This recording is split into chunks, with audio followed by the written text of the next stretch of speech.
Mga aral at paalala na gabay sa iyong paglalakbay sa buhay. Sa ating paglalakbay sa buhay, puno ito ng iba't ibang pangyayari. May mga panahong masagana at masaya, ngunit mayroon ding mga pagkakataong puno ng pagsubok at kalituhan. Sa gitna ng lahat ng ito, mahalagang magkaroon tayo ng mga gabay at paalala na magsisilbing liwanag at lakas natin upang manatiling matatag, mabuti at puno ng pag-asa.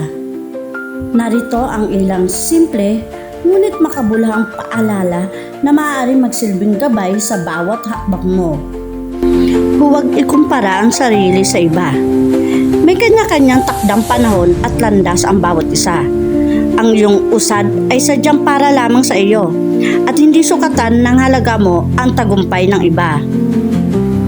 Ang kabiguan ay bahagi ng paglago.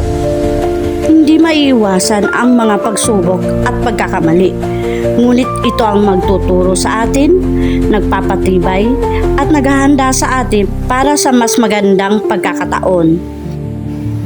Pahalagahan ang mga taong nasa paligid mo. Ang tunay na kayamanan ay hindi lamang sa material na bagay, kundi ang mga taong nagmamahal, sumusuporta at nananatili sa iyong tabi sa lahat ng pagkakataon. Alagaan ang sarili, isip at katawan. Hindi ka makakapagbigay ng mabuti sa iba kung ikaw mismo ay pagod at nanghihina. Ang pagpapahinga at pagmamahal sa sarili ay hindi pagiging makasarili, kundi pangangailangan. Hindi mo kontrolado ang lahat. Maraming bagay sa buhay ang hindi natin hawak, ngunit laging nasa iyo ang pagpili kung paano ito tatanggapin at rerespetuhin. Ang iyong reaksyon ang pinakamahalaga. Ang bawat araw ay regalo. Huwag ipagpaliban ang pagpapahayag ng pasasalamat, pagmamahal at paggawa ng kabutihan. Hindi natin alam kung hanggang kailan tayo mananatili sa mundong ito. Magpatuloy kahit mabagal. Ang mahalaga ay hindi ang bilis ng iyong pag-abante, kundi ang hindi ka humihinto sa bawat paghakbang patungo sa iyong mga pangarap at layunin.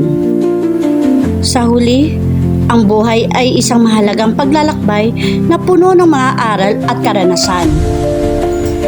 Ang mga paalalang ito ay magsisilbing iyong gabay upang maging matalino, mabuti at matatag sa bawat hamon na iyong haharapin.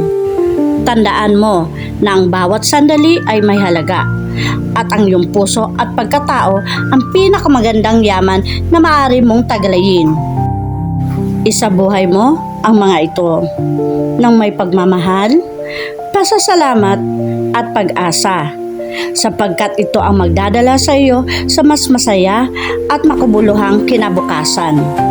Maraming salamat sa inyong pakikinig tungkol sa mga aral at paalala na gabay sa iyong paglalakbay sa buhay. Huwag kalimutang i-like, follow, comment at share kay Ma'am Flores. At maraming salamat sa pag-subscribe kay Ma'am Flores. Sa muli!